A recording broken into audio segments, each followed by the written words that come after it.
tell me why I always girl boss so hard and gaslight myself into believing that I can read way more than I actually read. Because like these three books are the books that I have read this month, right? And this is what I plan to read in December. Why do I always do this?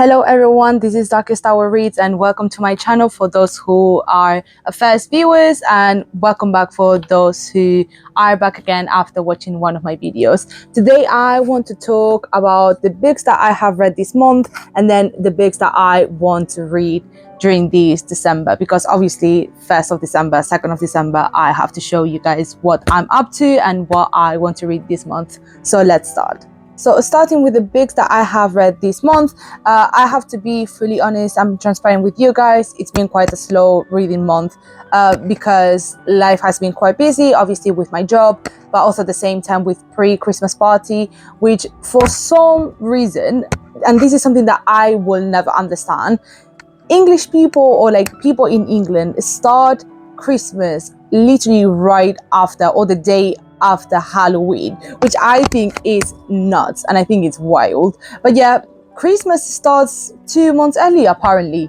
So yeah, I had a lot of Christmas parties and a lot of like pre-Christmas events to attend to, also taking into account that I'm gonna go on holiday for quite a long time during this month. So yeah, I just been catching up with friends and catching up on my work at the end of the day. But yeah, the three books that I have read are The Haunting of Hill House, which you have a deep dive over here, but I will still give a quick and small summary of the book. Also, Tender is the Flesh. If you have seen my last video on this account, you know that I have done a review on this, and also I'll just give a quick summary as well. And then lastly, The Yellow Wallpaper. This book is tiny, so I didn't think I had much content or like much to say about this book, but yeah, I'll just give you guys a quick rundown of what the book is and just my opinion overall. Starting with The Haunting of Hill House, obviously you can watch the deep dive over here, but just a quick summary.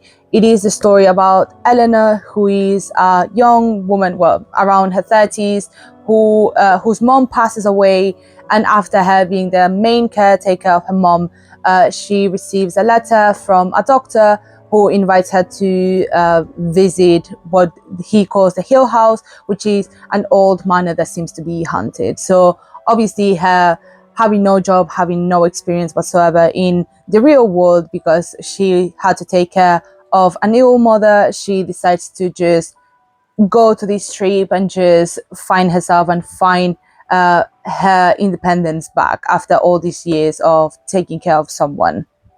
Obviously, if you have read the title, it literally says The Haunting of Hill House. So it obviously is a horror story, which, if you guys know already, I love good horror stories. Obviously, I love fiction. I don't love horror in real life. Please, if you are a ghost or if there's any ghosts over here, please, you guys are not welcome, because I get so scared and I think I will cry if something is haunted. Like, please do not bring haunted things to my life, because I will pass away, okay? And then I will become a ghost and hunt you guys. But yeah, going back to the story, this is a horror short story. As you can see, it's really, really tiny. I loved it. It was amazing.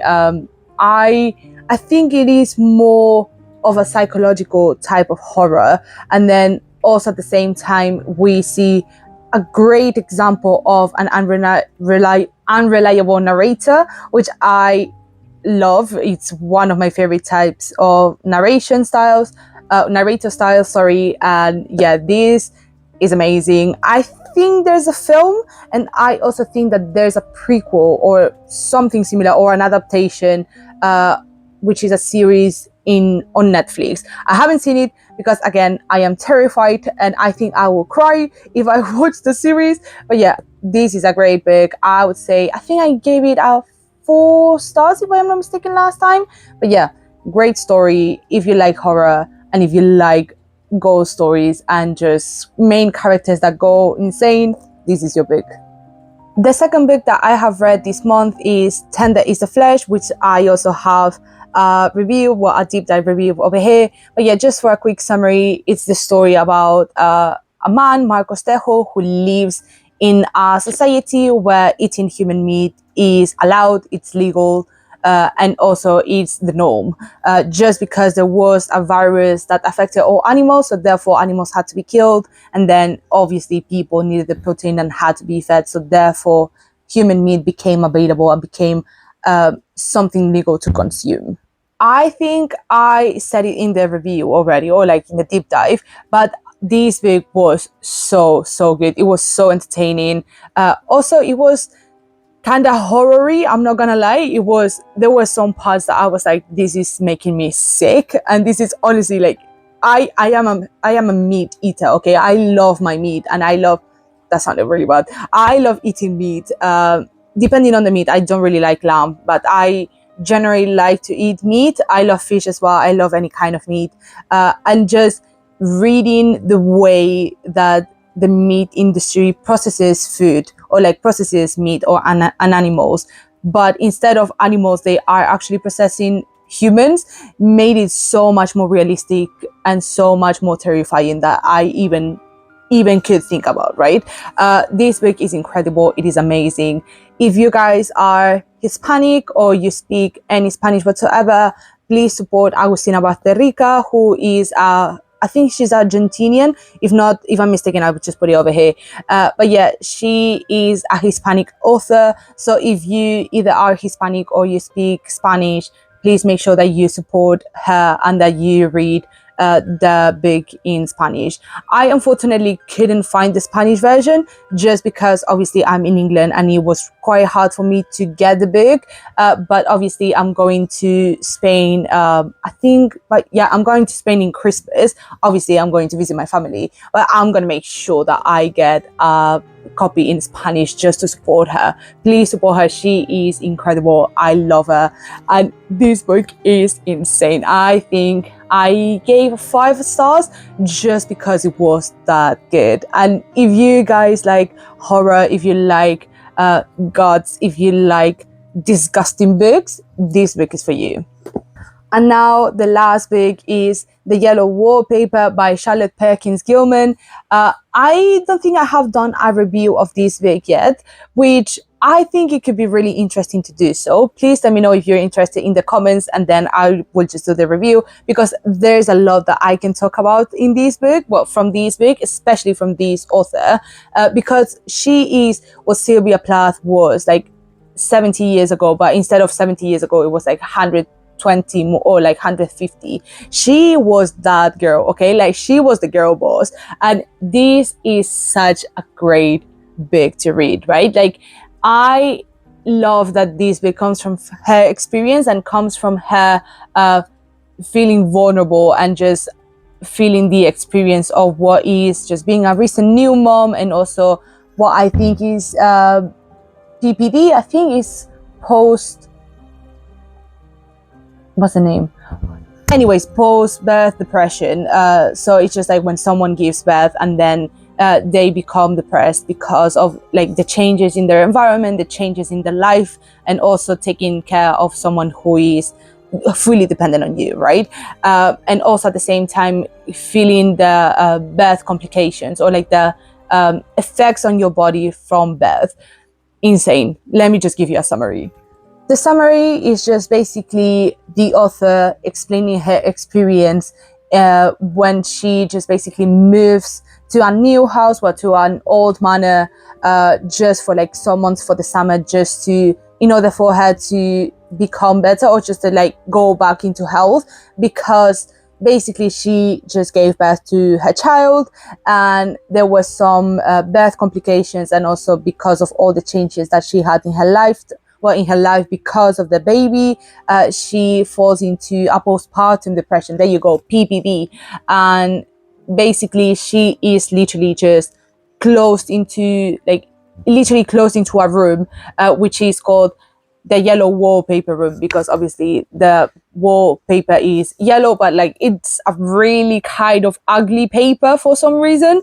But yeah, she is enclosed into that room in order for her just to literally become so bored that she gets back to health, right? Just for her to, she can't do any exercise. She can only eat what they bring her to the room. She cannot write. She cannot do anything. Just lay down and try to be better, or like try to get healthier, right? Which obviously, if someone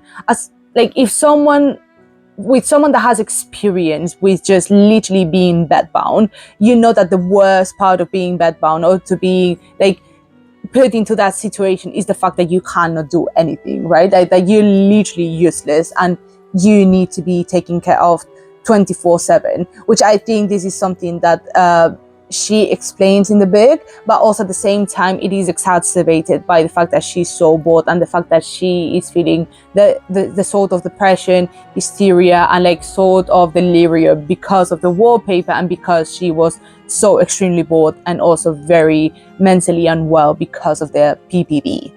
So yeah, I give this book a 4 out of 5, and I give it a 4 out of 5 because I want this book to be longer, okay? Like, I don't give a 10 out of 10 or a 5 out of 10 because it is that short, right? But yeah, it's insane, it's great, it is amazing. Please watch it if you haven't yet, and then if you guys are interested, please put it in the comments and I will do a review. And now we're getting into the books that I want to read this December. Please take into account, first of all, that I will be on holidays for like 2.5 weeks, where literally I'm gonna go to my partner's house, and then afterwards I'm gonna go to my family's house, just to literally do nothing, which is eating there, just like looking around, maybe do a trip, whatever. But yeah, I'm literally there just to chill and just spend time with the family, right? So I think I will have enough time. I hope, I expect, and I wish, because that is something that I really, really need right now, which is just some holidays, some chill, and just do whatever.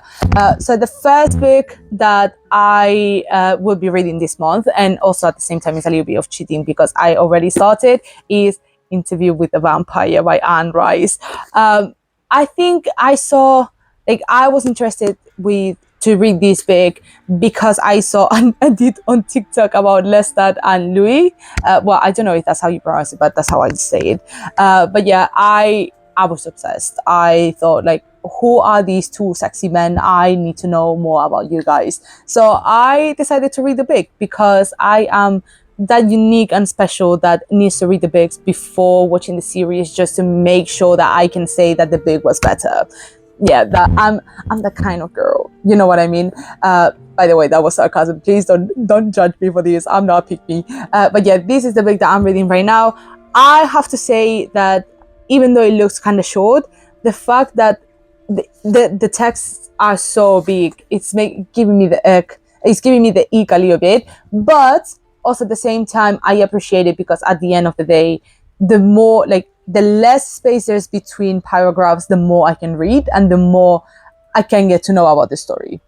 Yeah, I would take that. The second book that I want to read is Wuthering Heights. If you see here the title, it says Cumbres Borrascosas, and it's because I'm reading Wuthering Heights in Spanish.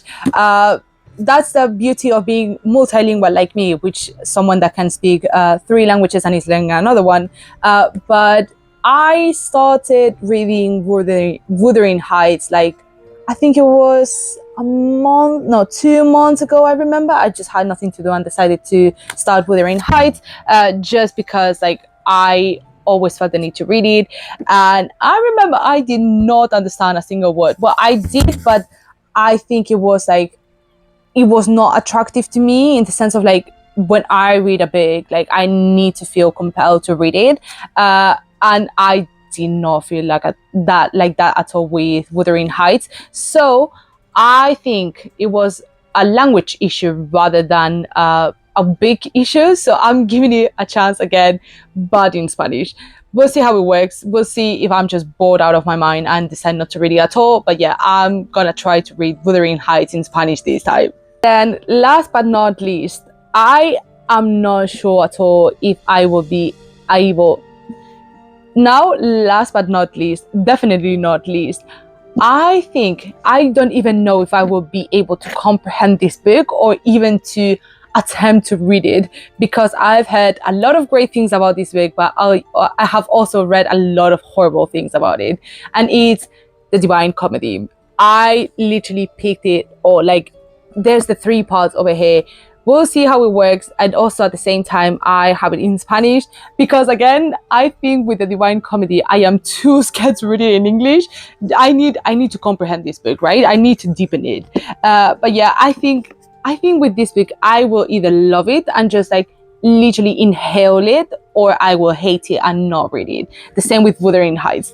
So we'll see how it works. We'll see how it feels. I might bring some other books to my holidays just in case, because like there is nothing worse than going on holiday and having a book that you don't like to read.